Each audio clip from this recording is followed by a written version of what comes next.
کریم اچھی نہیں کیا؟ جمیل نے نوریہ کو نوٹ کرتے ہوئے کہا، جس کی آئس کریم میلٹ ہو رہی تھی مگر اس نے بہت تھوڑی سی کھائی تھی اور اس کے تاثرات سے بھی اندازہ ہو رہا تھا کہ اسے کچھ تو ہوا ہے۔ نہیں بس ویسے ہی، نوریہ نے مسکرانے کی کوشش کی۔ کہیں نہ کہیں جمیل کو بھی اندازہ تھا کہ جو ذکر آئرہ کا وہ کر چکی تھی وہ نہیں کرنا چاہیے تھا۔ وہ اور نوریہ کے ذہن میں بھی کچھ ایسا ہی چل رہا ہوگا۔ زاویہ جو پہلے ہی نوریہ کو نوٹ کر رہا تھا، اس کا جواب سن کر اٹھ کھڑا ہوا۔ جمیل تو اپنی آئس کریم ختم کر چکی، چلتے ہیں پھر۔ نوریہ خاموشی سے اٹھ گئی۔ تم دونوں چلو، میں بل پے کر کے آتا ہوں۔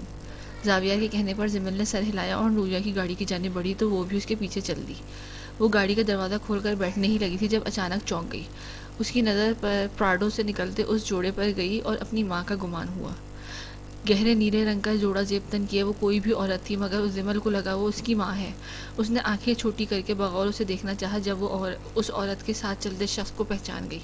وہ ادریس زیدی کو پہچانتی تھی۔ وہ اس سے مل چکی تھی، اپنے گھر میں بھی اور کالج میں بھی۔ اس نے کئی بار اس شخص کو دیکھ رکھا تھا۔ جمیل کے نظر دوبارہ ان کے ساتھ چلتی عورت پر گئی جس کی پشت اب اس کی جانب تھی۔ وہ دونوں مال کی طرف جا رہے تھے۔ جمیل نے اس عورت کا چہرہ دیکھنا چاہا لیکن پھر اس نے اپنے ہاتھ پر ماسک چہرے پر لگا لیا۔ جمیل کیا کر رہی ہو؟ زاویہ نے گاڑی کے پاس آتے اسے مخاطب کیا تو جمیل نے ان دونوں سے نظر ہٹائی۔ ہاں نہیں کچھ نہیں، وہ ادریس زیدی جا رہے تھے، اسی کو دیکھ رہی تھی۔ وہ گاڑی کے اندر بیٹھ گئی۔ ادریس زیدی، وہ جو کسی پولیٹیشین پارٹی کا حصہ ہے؟ زاویہ کو یقیناً زیادہ کچھ معلوم نہیں تھا۔ جی وہی، شاید شادی کر لی ہے اس نے۔ اس کی بات پر زاویہ نے سر ہلاتے نوریہ کی جانب دیکھا جو کھڑکی سے باہر کسی غیر مرئی نقطے کو گھورتی کسی دوسری دنیا میں ہی گم تھی۔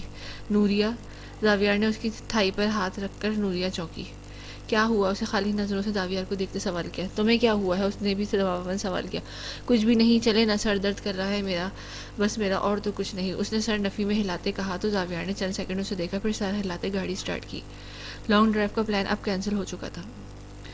وہ واش روم سے نکلا تو رامین سر ہاتھوں میں گرائے بیٹھی نظر آئی۔ ارشمیر ٹاول سے چہرہ خشک کیے کر کے اس کے پاس آیا مگر اس کے وجود میں حرکت نہ ہوئی۔ رومی، ارشمیر نے اسے پکارا مگر وہ ویسے ہی بیٹھی رہی۔ رامین، اس کے ساتھ بیٹھتے ارشمیر نے اس کا نام لیا مگر وہ اب بھی ویسے ہی بیٹھی رہی۔ رامین، ارشمیر رانا، تم سن نہیں رہی؟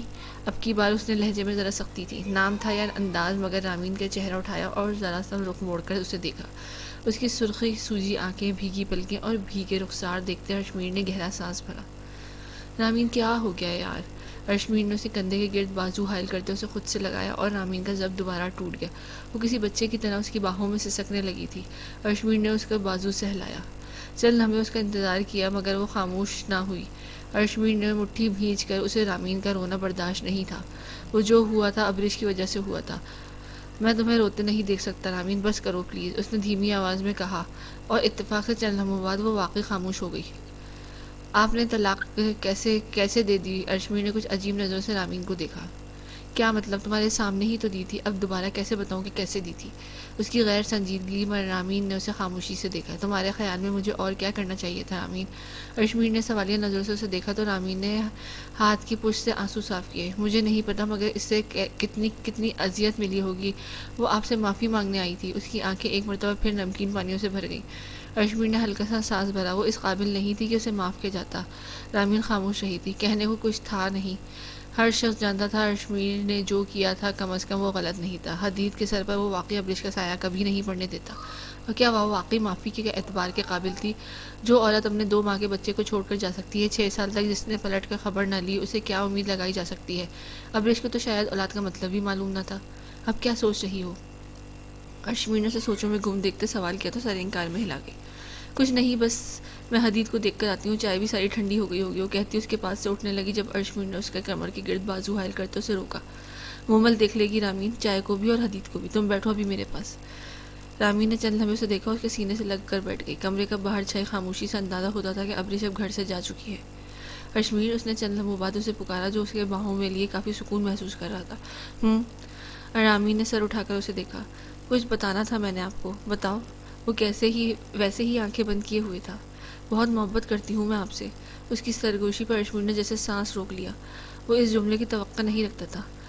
میں نہیں جانتی کب ہوئی، کیوں ہوئی اور کیسے ہوئی، بس مجھے اتنا معلوم ہے کہ مومل نے جب پہلی بار آپ کا ذکر کیا اور پھر بار بار کیا، آپ کو دیکھے بغیر، آپ کو جانے بغیر بھی آپ کا ذکر مجھے اچھا لگتا تھا۔ میں نہیں جانتی بابا کی دوسری شادی والی بات کو میں نے اتنا کیوں بڑا کیا۔ مگر آپ کے گھر میں رہنا مجھے اچھا لگا تھا. آپ نے نکاح کی بات سن کر مجھے احساس ہوا کہ میں واقعی آپ کی بیوی کے رتبے پر فائز ہونا چاہتی ہوں. اس نے ٹھہر ٹھہر کر دھیمی آواز میں ہمت کر کے کہتے ہوئے ارشمیر کے چہرے پر کئی رنگ آتے دیکھے تھے. ارشمیر نے آنکھیں کھول کر اسے دیکھا اور چہرہ جھکا گئی. یقیناً وہ اس کے اعتراف پر حیران ہوا تھا اور بہت زیادہ ہوا تھا. میرا رب جانتا ہے جب آپ نے جعلی نکاح نامے والی بات کی تھی مجھے تکلیف ہوئی تھی، مگر میں نے سب اللہ پہ چھوڑ دیا اور اس نے مجھے اس شخص سے نواز بھی دیا جس کی میں نے خواہش کی. کہتے کہتے اس کا لہجہ بھیگ گیا. ارشمیر کی آنکھوں میں بھی نمی اترتی محسوس ہوئی. وہ صرف اس کے الفاظ نہیں تھے جو اس شخص کی آنکھوں میں نمی کھینچ لائے تھے، بلکہ اس کے لہجے کی سچائی تھی، اس کے لفظوں سے ظاہر ہونے والی محبت تھی. یہ احساس تھا کہ وہ شہزادیوں سی آن بان رکھنے والی لڑکی کی محبت ارشمیر رانا تھا. وہ محلوں میں رہنے والی ملازموں پر حکم چلانے والی. اس نے ارشمیر رانا کے لیے کھانا بنانا تک سیکھا تھا تو شاید ہی خود کے لیے کبھی کچھ بناتی تھی. اس نے ارشمیر رانا کی محبت میں سر سے پاؤں تک خود کو بدلا تھا. میں خدا سے اور کیا مانگوں رامین، دنیا و آخرت کا بہترین تحفہ مجھے تمہاری صورت میں ملا ہے. چند لمحوں کی خاموشی کے بعد اس نے رامین کے رخسار صاف کرتے بالوں پر لب رکھے، جبکہ رامین کے دل سے بوجھ اترتا محسوس ہوا. اچانک ہی اسے اپنے آپ بہت ہلکا ہلکا لگا. اس نے اپنا سارا بوجھ ارشمیر پر ڈالتے آنکھیں مول لیں. گاڑی کی پورچ میں داخل ہوتے ہی ان تینوں نے آمن کو دیکھا تھا جو ابھی ابھی ہاسپٹل سے آیا تھا اور گاڑی سے اتر ہی رہا تھا. اپنا آل اوور بازو پر ڈالے اندر کی جانب جاتے جاتے وہ ان تینوں کو دیکھتے رک گیا. ارے آپ لوگ کہاں گئے تھے؟ نوریہ اور جمل کو گاڑی سے اترتا دیکھ کر اس نے سوال کیا. ویسے ہی آئس کریم کھانے، جواب جمل نے دیا تھا جس کی آنکھیں خود بخود ہی آمن کے دیکھتے چمک اٹھی تھی. تم کیوں گئی تھی کباب میں ہڈی بن کے؟ آمن نے اسے گھور کر دیکھا. میں تو پاس والے پارک جا رہی تھی، نوریہ اور زاوی بھائی نے آفر کی تو میں بھی ساتھ چلی گئی. جمل نے پلٹ کر ایک نظر زاویہ کو دیکھا جو ان کے پاس ہی آ چکا تھا اور پھر نوریہ کے قدم اندر کی جانب لیے. آمن نے کچھ اشمبے سے اسے دیکھا. اس کے چہرے سے بھی اندازہ ہوتا تھا کہ موسم گرم تھا. کچھ ہوا ہے کیا؟ آمن نے ان دونوں کے چہرے دیکھتے سوال کیا. نہیں نہیں، تم ابھی آئے ہو کیا؟ زاویہ نے جواب دیتے سوال کیا. ہاں بالکل ابھی ابھی. اس کے کہنے پر زاویہ سر ہلاتا اندر چلا گیا اور پھر اس نے جمل کو دیکھا جو پہلے ہی اسے دیکھ رہی تھی. آمن کے ذہن میں صبح زینیہ سے ہوئی گفتگو گردش کرنے لگی. سامنے کھڑی لڑکی اب صرف اس کی کزن اور دوست نہیں تھی، وہ اس کی منگیتر تھی، اس کی ہونے والی بیوی تھی، اور اس بات سے وہ اب تک بے خبر بھی تھی. آمن کی دھڑکن نے اچانک ہی رفتار پکڑی. اس نے تاثرات ذرا بدلے. سارا ٹائم ہاسپٹل میں اس کے بارے میں سوچنے کے بعد آمن کو لگا تھا کہ یہ سب اتنا مشکل نہیں ہے. وہ اس کا سامنا کر سکتا ہے اور ان دونوں کو بھی سب پہلے جیسا ہی رہے گا. رشتہ پکا ہو جانا کوئی اتنی بڑی بات تو نہیں، مگر ابھی اسے اپنے سامنے پا کر آمن کو اندازہ ہوا تھا کہ اسے صرف اپنی کزن اور دوست کی نظر سے اب وہ نہیں دیکھ سکتا تھا. اسے دیکھ کر آمن کے دل کو کچھ ہوا تھا، کوئی نیا احساس پیدا ہوا تھا. شاید پہلے سے وہیں تھا اس احساس اب ہوا تھا، مگر جو بھی تھا خوبصورت تھا. کہاں کھو گئے آپ؟ جمل نے اس کے آگے ہاتھ ہلایا تو آمن تمام تر سوچوں سے نکلا. کیا میرے سامنے کھڑے کھڑے کہاں زون آؤٹ ہو گئے تھے آپ؟ جمل نے آئی برو اچکاتے سینے پر بازو باندھے. کچھ نہیں. آمن نے سر نفی میں ہلایا اور رخ موڑ کر گہرا سانس بھرا، پھر چہرہ دوبارہ اس کی جانب کیا.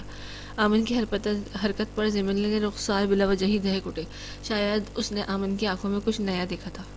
تو مطلب وہ ون سائیڈڈ نہیں تھا. اس خیال پہ ہی اس کے پیٹ میں گدگدی سی ہوئی. تمہاری طبیعت کیسی ہے؟ آمن نے فوراً ہی خیال آنے پر سوال کیا. آپ کے سامنے کھڑی ہوں، دیکھ لیں بالکل ٹھیک ہوں. جمل نے مسکرا کر کہنے پر آمن نے سر ہلایا. ہاں ٹھیک ہو گئی ہو، تبھی آئس کریم کھا کر دوبارہ طبیعت خراب کرنا چاہ رہی.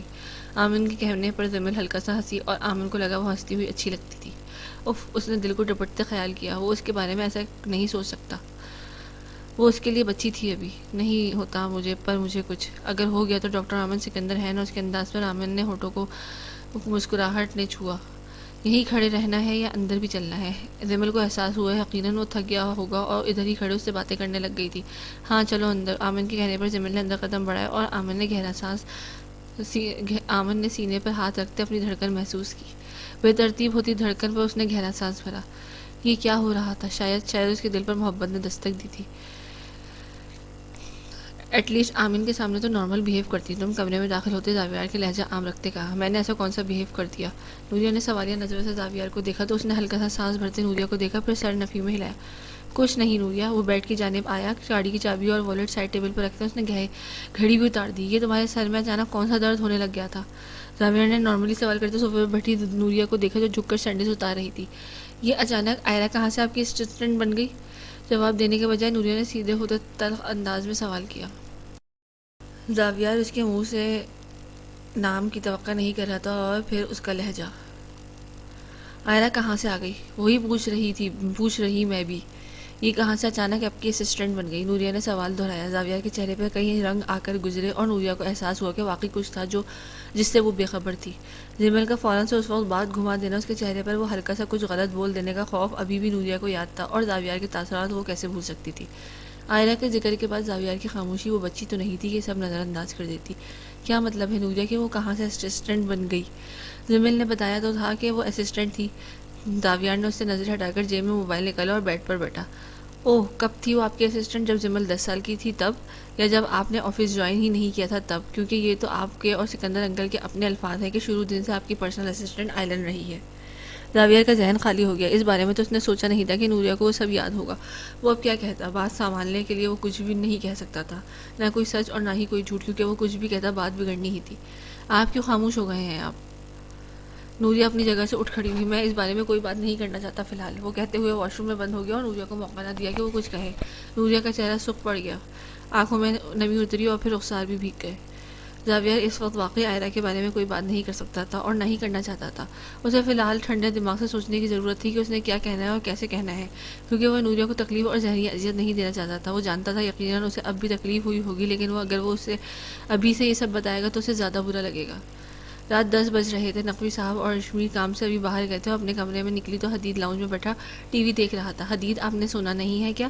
رامین نے مومل کے پاس جاتے جاتے رک کر حدید سے سوال کیا۔ کچھ دیر پہلے ہی ان سب نے چائے پی تھی، مگر حدید نے دوپہر کا کھانا کھا رکھا تھا تو یقیناً اسے اب تک بھوک لگی ہوگی۔ تھوڑی دیر بس۔ ماما اس ٹی وی دیکھتے دیکھتے ایک نظر رامین پر ڈالی جو اس کے ماما کہنے پر اپنی جگہ رک سی گئی تھی۔ حدید نے پہلے کبھی رامین سے بات کرتے ہوئے اسے ماما نہیں کہا تھا۔ مومل اکثر ہی رامین کو چھیڑتی تھی کہ حدید، اور چھیڑنے کے لیے حدید سے پوچھتی تھی کہ اس کی ماما کون ہے، جس پر وہ رومی کہا کرتا تھا، اور آج ابرش کے سامنے اس نے کہا تھا کہ اس کی ماں رومی ہے، ورنہ نہیں۔ لیکن اب اس کے منہ سے وہ الفاظ سن کر رامین کو اچھا لگا تھا۔ وہ اس کی جانب آئی اور اسے اٹھا کر صوفے پہ کھڑا کیا۔ حدید نے اس افتاد پر حیرت سے رومی کو دیکھا جو اب اس کے چہرہ ہاتھوں میں پیالے میں لیے اسے چٹاچٹ چوم رہی تھی۔ اف میرا بچہ! اس نے حدید کو سینے سے لگایا تو رامین کی محبت پر وہ کھلکھلا اٹھا۔ چند لمحے وہ اس کے پاس بیٹھی رہی، پھر اسے خیال آیا کہ وہ مومل کے پاس جا رہی تھی۔ اپنی پریشانیوں میں وہ مومل کو بالکل ہی سائڈ کر چکی تھی۔ ایسا نہیں تھا کہ وہ اسے نظر انداز کر گئی تھی، مگر ایک ایسا ٹاپک تھا جس پر ان دونوں کو بات کرنا چاہیے تھی، مگر رامین کے ذہن سے جیسے نکل ہی گیا تھا۔ وہ کمرے میں داخل ہوئی تو دی جان سو رہی تھی۔ ارشمیر نے جانے سے پہلے ہی انہیں کھانا اور دوائی دی تھی اور اب دوائی نے اپنا کام دکھایا تھا۔ اس نے مومل کی تلاش میں نظریں پھیری تو وہ نماز پڑھتی دکھائی دی۔ رامین خاموشی سے جا کر کمرے میں رکھے صوفے پر بیٹھ گئی۔ مومل کو وہ سائڈ سے دیکھ سکتی تھی، مگر شاید مومل کو احساس نہیں ہوا تھا کہ روم میں کوئی آیا ہے۔ سلام پھیرتے اس نے دعا کے لیے ہاتھ اٹھایا اور چند لمحے بعد رامین کو احساس ہوا کہ وہ دعا مانگتے مانگتے اب رونے لگی تھی۔ اس نے مومل کا ناک سرخ ہوتے دیکھا تھا۔ رامین بری طرح چونکی۔ کچھ دیر گزری، جب چہرہ پر ہاتھ پھرتی وہ اٹھ کھڑی ہوئی، فوراً جائے نماز لپیٹ کر وہ جیسے ہی ذرا سا مڑی تو اس کی نظر سامنے رامین پر گئی۔ مومل کے ہاتھ تھم گئے اور فوراً سے پہلے وہ اپنا رخ دوبارہ موڑ گئی۔ اس نے ہاتھ کی پشت سے اپنا چہرہ اچھے سے صاف کیا۔ مومل! رامین نے اسے پکارا اور مومل کو احساس ہوا وہ پھنس چکی تھی۔ اس نے بغیر مڑے اسے رسپانس دیا تو رامین اپنی جگہ سے اٹھی۔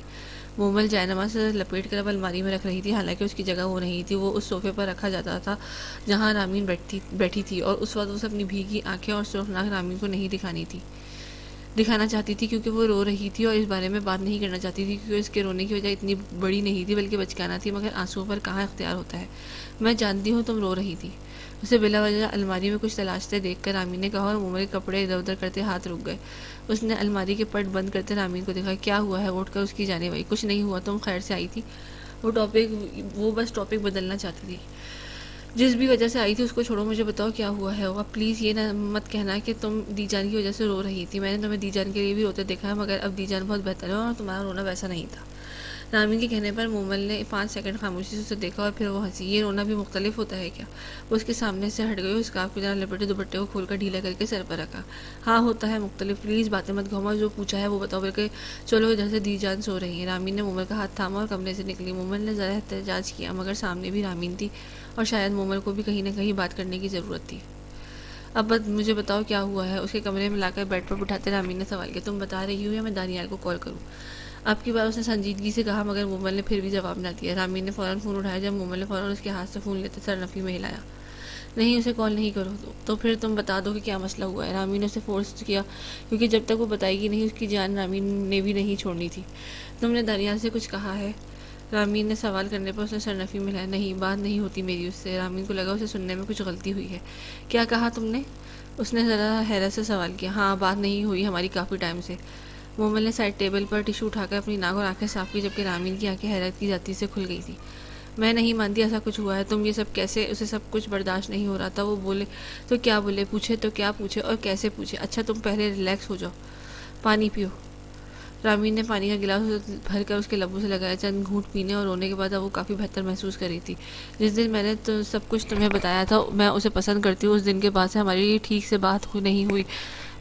اس نے میری کال اٹینڈ کرنی چھوڑ دی. میں نے بہت کوشش کی اس سے بات کرنے کی. اس نے بات کی مگر بہت مختصر، اور پتہ نہیں کیوں وہ دور ہو گیا. میسیجز پر رسپانس دینا بھی چھوڑ دیا اس نے. تو میں نے بھی اسے اس کے حال پر چھوڑ دیا. کچھ دیر بعد موبائل کے بتانے پر رامین بے یقینی سے اسے دیکھے گا. اس کے دماغ میں کام کرنا چھوڑ دیا. تم نے اس سے پوچھا نہیں کہ اسے کیا ہوا؟ رامین کا سوال بڑا بے معنی تھا. یقیناً مومل نے پوچھا ہوگا مگر اس نے بتایا نہیں ہوگا. پوچھا تو تھا مگر اس نے کہا کچھ نہیں ہوا، مصروف ہوں آج کل. مگر ویسے بھی کیا مصروفیت، آپ اگلے کا حال پوچھنا بھی چھوڑ دیں. رامین کی ساری بات بتانے کے بعد اب وہ ذرا بہتر محسوس کر رہی تھی. اس نے گلاس اٹھا کر دوبارہ لبوں سے لگایا. رامین کو چپ سی لگ گئی تھی. کیا واقعی مومل کا کیا اعتراف چھپ کر اس نے دانیال کو سنایا تھا؟ وہ ایک غلطی تھی اور اس غلطی کی وجہ سے ان دونوں کی دوستی خراب کر چکی تھی. رامین کے دل میں فوراً ہی احساس ندامت نے جنم لیا، مگر پھر بھی وہ دانیال کو جانتی تھی کہیں نہ کہیں وہ کچھ گڑبڑ تھی، ورنہ وہ ایسا نہ کرتا. تم پریشان نہیں ہو، میں اس سے بات کروں گی. اور آئی ایم سو سوری، وہ اپنی پریشانیوں میں تم پر دھیان ہی نہیں دے سکی تھی. میں نے نہ پوچھا تم سے کہ تم نے بھی نہیں بتایا. رامین نے ذرا شرمندہ ہوتے اس سے معذرت کی. ارے نہیں، تمہیں اس سے بات کرنے کی بالکل بھی ضرورت نہیں ہے. کوئی اتنا بڑا مسئلہ نہیں ہے. وہ تو مجھے ویسے ہی رونا آ گیا تھا اور تمہیں کیا بتاتی کہ اپنی عادت لگا کر اب وہ مجھ سے بات نہیں کرتا. چھوڑو یار. مومل آخری جملہ کہتے ہوئے ہنسی، مگر اس کی جھوٹی ہنسی اور تکلیف کو رامین نے محسوس کیا تھا. وہ چند لمحے اسے دیکھتی رہی، پھر آگے ہوتی اس کے گلے لگی. اللہ تمہارے لیے آسانی کرے گا. وہ شیشے کے سامنے کھڑے بال بنا رہا تھا جب کسی احساس پر اس نے مڑ کر نوریہ کو دیکھا. اس کی نیند بیدار ہو چکی تھی. کسلمندی سے آنکھیں ملتے اس نے زاویار کو دیکھا جو ہیئر برش ٹیبل پر رکھ کر صوفے کی جانب بڑھا. وہ صوفے پر بیٹھنے کے بعد اب جھک کر شوز پہن رہا تھا. آپ کہاں جا رہے ہیں؟ اس نے نیند میں ڈوبی آواز پر زاویار نے سر اٹھا کر اسے دیکھا. میں آفس جا رہا ہوں. اس کے جواب میں نوریہ کے ماتھے پر بل پڑے. رات تک تو اس نے ایسا کچھ نہیں بتایا تھا کہ وہ آفس جائے گا. اچھے سے جانتا تھا کہ نوریہ بھی اس کے ساتھ جانا چاہتی تھی. پھر اس نے کیوں نوریہ کو نہیں بتایا تھا؟ رات تک تو آپ کا ایسا کوئی ارادہ نہ تھا. نوریہ کوہنیوں کے بل اٹھی. زاویار سر ہلاتا صوفے سے اٹھ کھڑا ہوا اور ٹائی اٹھا کر اس کے پاس آیا. میری آنکھ کھل گئی تھی، پھر نیند نہیں آئی. بابا نے کل ایک میٹنگ کا بھی ذکر کیا تھا تو سوچا ادھر ہی چلا جاتا ہوں. زاویار نے نوریہ کے پاس بیٹھتے ٹائی اسے تھمائی تو نوریہ اس کے ذرا قریب ہوئی اور ٹائی باندھنے لگی. میٹنگ آپ کے بغیر بھی ہو جانی تھی. اتنے دن سے آپ آفس نہیں گئے، آپ کو کیا پتا میٹنگ کے بارے میں کچھ؟ نوریہ پر ابھی بھی تھوڑی نیند طاری تھی. اس نے انداز میں زاویار نے مسکراہٹ دبائی. تو تبھی تو جا رہا ہوں کہ کچھ سیکھ لوں گا. اس نے نوریہ کے بکھرے بالوں کو ہاتھ سے ٹھیک کیا. اس کے جواب پر نوریہ نے محض سر ہلایا. ٹائی باندھ کر اس نے اپنا سر زاویار کے سینے سے لگایا اور دونوں بازو اس کے گرد باندھے. اس کی حرکت پر زاویار نے گہرا سانس کھینچ کر ہوا میں چھوڑا. اپنی اداؤں سے وہ اسے مجبور کر ہی دے گی کہ زاویار آفس نہ جائے، مگر اگر وہ گھر پر رہتا تو پھر نوریہ کی خیر نہیں.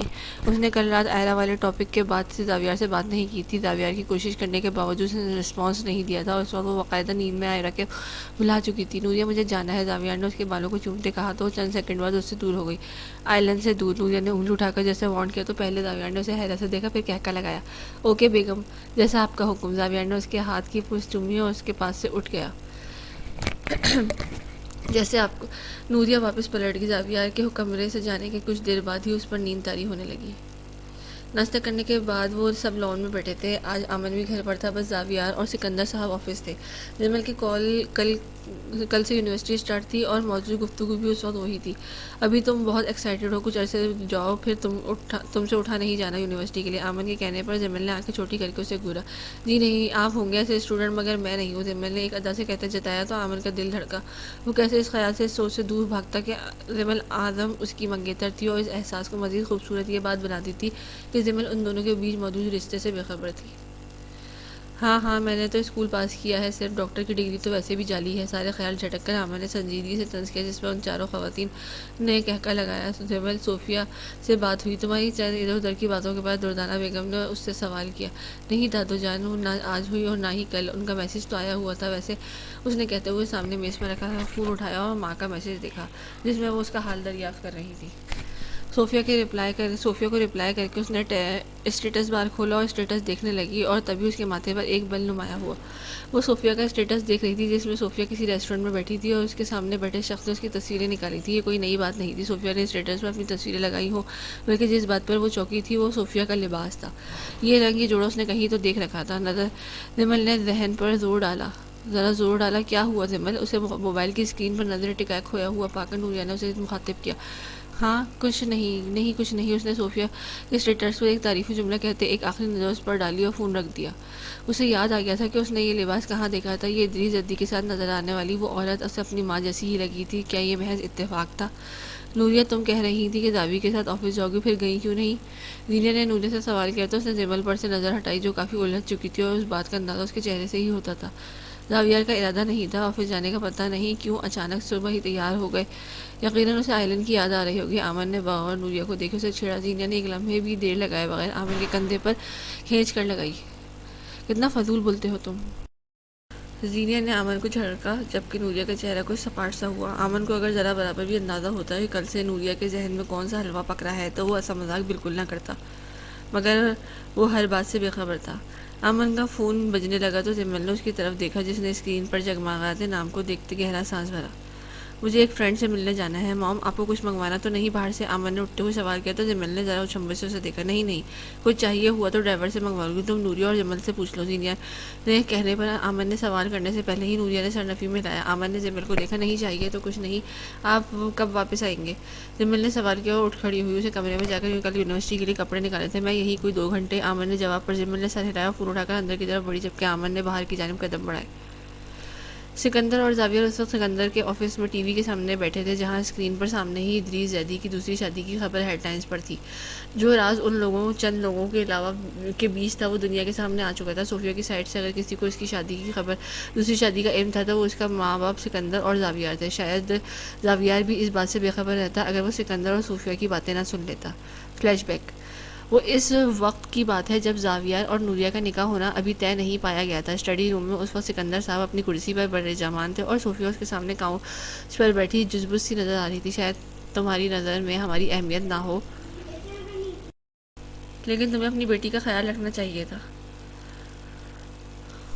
اس کی رضامندی لینی چاہیے تھی کہ تمہارے آگے زندگی کے فیصلے کے بارے میں مطمئن ہے یا نہیں، کیونکہ یہ بات اس بات سے مثبت اور منفی دونوں اثرات ڈال سکتی ہے۔ سکندر صاحب نے گلا کھنکاتے ہوئے بنا تمہید کے بات کہنا شروع کی کہ صوفیہ ندامت سے سر جھکا گئی۔ ان کو ندامت اس بات کی نہیں تھی کہ انہوں نے نکاح کیا تھا، بلکہ اس بات کی تھی کہ انہوں نے اپنی بیٹی کی رائے کیوں نہ لی۔ سکندر صاحب ٹھیک کہہ رہے تھے، ان کی بیٹی کی زندگی پہ بہت گہرا اثر پڑ سکتا تھا۔ یہ سب بہت اچانک ہوا تھا بھائی صاحب، انہوں نے کہنے کی ہمت کی۔ اچانک کچھ نہیں ہوتا صوفیہ، سب ہمارے خود کے کیے فیصلے ہوتے ہیں۔ اور کیا تم نے نکاح کا فیصلہ آخری لمحات میں کیا تھا؟ ظاہر ہے سوچا ہوگا، زندگی بھر کا معاملہ تھا۔ میرے بھائی کے جانے کے بعد میں کبھی آپ سے غافل نہیں رہا صوفیہ، کیونکہ بہن ہے آپ، اور زمن ہمارے بھائی کی بیٹی جو بہت عزیز ہے ہمیں۔ سکندر صاحب کا لہجہ اب بھی سنجیدہ تھا۔ صوفیہ ان کی بات پر سر ہلا گئی۔ دکھ تو اس بات کا بھی ہے کہ آپ نے ہم میں سے کسی کو اپنا نہ سمجھا، ورنہ زندگی کے اتنے بڑے قدم پر ہمیں بھولتی نہ، کم از کم اس بات کا خیال کرتی کہ امی جان کتنی محبت کرتی ہیں آپ سے۔ آپ کی زندگی ہے، آپ کا پورا حق ہے، جو مرضی کریں، آپ اپنا بھلا بہتر جانتی ہیں، مگر آپ نے بتانا بھی ضروری نہ سمجھا کہ آپ ایسا کر رہی ہیں، کر چکی ہیں۔ کیا ہم نے آپ کو کوئی رشتہ نہ تھا؟ سکندر صاحب کی بات سنتے صوفیہ کی گردن شرم سے جھک گئی۔ وہ مانتی تھی کہ اس نے جو فیصلہ لیا وہ غلط نہیں تھا، مگر اپنے عزیزوں کو بے خبر رکھنے کا فیصلہ بے شک غلط تھا۔ اب بھی سکندر صاحب تک یہ خبر یقیناً صوفیہ کے بھائی نے پہنچائی تھی۔ بھائی صاحب، میں ڈر گئی تھی کہ امی جان بدگمان ہو جائیں گی۔ کیوں بدگمان ہو جائیں گی؟ انہیں خدا نے بیٹی نہیں دی صوفیہ، مگر آپ کو انہوں نے ہمیشہ اپنی اولاد مانا تھا۔ صوفیہ نے ہاتھوں کی انگلیاں مروڑتے ان کا حشر بگاڑ دیا۔ اب وہ بس یہی سوچ رہی تھی کہ حقیقت جان کر اگر سکندر صاحب کو اتنا دکھ ہوا تھا تو دردانہ بیگم، زمل اور زینہ کو کتنا ہوگا۔ ادریس زیدی کی بیٹی کو معلوم ہے کہ اس نے آپ سے شادی کر لی ہے؟ سکندر صاحب کے سوال پر اس نے سر اس بات میں ہلایا۔ پھر آپ زمل کو کیوں نہیں بتا دیتی؟ بھائی صاحب، وہ چھوٹی ہے، مجھ سے بہت محبت کرتی ہے، میں اسے تکلیف نہیں دینا چاہتی۔ صوفیہ کی آواز اب رند گئی تھی۔ بچی نہیں ہے وہ، 20 سال کی ہونے والی، اسے تکلیف تب ہوتی یا نہیں ہوتی، مگر اب ضرور ہوگی۔ سکندر صاحب کی بات پر صوفیہ کو جیسے چپ سی لگ گئی، جبکہ اسٹڈی روم کے دروازے کے اس پار کھڑے شخص نے ستائشی انداز میں دونوں آئیبرو جھکائے۔ یہ وہ حقیقت تھی جو اپنے آپ میں ہی بہت طاقت رکھتی تھی اور بے دہانی میں اس کے کانوں پر پڑ گئی تھی، مگر اب وہ اس بات کا اپنے لیے استعمال کرنے والا تھا، اور کیسے کرنے والا تھا یہ سوچتے وہ چالاکی سے مسکرایا۔ موقع بھی تھا اور دستور بھی، اسے اسی موقع کا فائدہ اٹھانا تھا۔ بہرحال اب تو جو ہونا تھا سو ہو گیا، اب آپ بہتر سمجھیں سب کو خود حقیقت بتا دیجیے گا۔ میں اس معاملے میں سمجھے کہ اپنی زبان کاٹ چکا ہوں۔ چند لمحے بعد سکندر صاحب نے گلاس میں پانی انڈیل کر ان کی طرف بڑھایا۔ میں بس آپ سے کچھ مانگنا چاہتا ہوں، اور ویسے تو مجھے یقین ہے آپ انکار نہیں کریں گی، مگر پھر بھی اگر انکار کریں تو مجھے اس کی ٹھوس وجہ ضرور بتائے گا۔ صوفیہ نے سواری انداز میں سکندر کو دیکھا، جو اب اگلی بات کہنے کے لیے شاید الفاظ تلاش کر رہا تھا۔ میں آمن کے لیے جمل کا ہاتھ مانگنا چاہتا ہوں۔ صوفیہ نے کچھ بے یقینی کی کیفیت میں سکندر صاحب کو دیکھا۔ جمل اور آمن، یہ کیسے ممکن تھا بھائی صاحب؟ آمن اور جمل کوئی برائی ہے کیا؟ ہاں میں جانتا ہوں دونوں کی عمروں میں 7-8 سال کا فرق ہے، مگر میں جمل کو اپنی بیٹی بنانا چاہتا ہوں۔ میں ایسا نہیں کہوں گا کہ میری ہمیشہ سے یہ خواہش تھی، مگر ہاں پاکستان آنے کے بعد میں نے اپنے اس بارے میں کئی بار سوچا ہے، اور اب کہ جب جمل نے اسی گھر میں رہنا ہے پڑھائی کے لیے، تو میں چاہتا ہوں کہ وہ پڑھائی کے بعد بھی ادھر ہی رہے۔ سکندر صاحب نے بات مکمل کی تو صوفیہ کچھ خاموش ہو گئی، پھر انہوں نے سر ہلایا۔ آپ مجھے وقت دیں، میں واپس جانے سے پہلے آپ کو جواب دے دوں گی۔ صوفیہ نے مانگا ہوا وقت کچھ وقت آہستہ آہستہ لمبا ہوتا گیا، مگر جواب انہوں نے جانے سے پہلے ہی دیا تھا۔ حال اوہ، تو یہ شادی بھی سامنے آ ہی گئی۔ اشمیر نے آواز پر سکندر صاحب اور زاویہ نے پلٹ کر دیکھا، جو ہاتھ میں 2 فائل لیے آفس میں داخل ہوا تھا۔ بہت معذرت، میں نے 2 مرتبہ نوک کیا، آپ نے رسپانس نہیں دیا۔ اشمیر کے کہنے پر سکندر صاحب ہنستے ہوئے اٹھ کھڑے ہوئے۔ اشمیر کے کہنے پر سکندر صاحب ہنستے ہوئے اٹھ کھڑے ہوئے۔ زاویہ نے بھی ریموٹ اٹھا کر ٹی وی بند کیا۔ ارے نہیں، کوئی مسئلہ نہیں، ہم بس نیوز دیکھ رہے تھے تو احساس نہیں ہوا۔ ہمارے لیے تو یہ خبر پرانی ہے۔ سکندر صاحب نے سر ہلاتا اشمیر کی باتیں اتفاق کیا، اسے بیٹھنے کا اشارہ کیا۔ ابھی زاویہ اور اشمیر کے کچھ اہم پوائنٹ ڈسکس کرنے تھے۔ رامین کب سے جوائننگ دے رہی؟ اشمیر نے فائل کھولی ہی تھی جب سکندر صاحب نے سوال کیا۔ اشمیر نے پہلے 1-2 مرتبہ ان سے ذکر کیا تھا کہ رامین اور مومل انٹرنشپ کرنے کے لیے اپلائی کرنا چاہتی ہیں، تبھی سکندر صاحب نے اسے آفر کی تھی کہ وہ اس کے آفس میں انٹرنشپ کے لیے آ سکتی ہے اور چاہے تو جاب بھی کر سکتی ہے۔ یہ آفر رامین اور مومل دونوں کے لیے تھی، مگر مومل نے اس پرسوں ہی انکار کر دیا تھا کہ وہ ایک جگہ اپلائی کر چکی ہے اور انٹرنشپ آفر ہو چکی ہے، جبکہ رامین نے فی الحال بات نہیں ہوئی تھی۔ دی جان کی پریشانی میں بات ہی نہیں کر سکا تھا میں۔ آج بھی پہلے تو اس ادریس صاحب سے ملنے کا کہوں گا۔ ان سے ملنے کے لیے رامین مانے گی؟ سوال زاویہ نے کیا تھا۔ اشمیر نے کندھے اچکائے۔ کہا تو تھا میں نے اس سے پہلے بھی، مشکل ہی سہی مگر مان جائے گی۔ بہتری بھی اسی میں ہے کہ کم از کم صوفیہ سے نہ سہی ادریس صاحب سے تو وہ تعلقات ٹھیک رکھے، یہی ایک سگا رشتہ ہے اس کے پاس۔ اس کی بات پر سکندر صاحب اور زاویہ نے سر ہلایا کہ اس کی بات بھی ٹھیک تھی، ساری عمر پڑی تھی۔ بہتر تھا کہ ابھی سب ٹھیک کر لیا جائے، تاکہ وقت گزرا تو باپ بیٹی کے بیچ کھڑی دیوار مزید مضبوط ہو جائے گی۔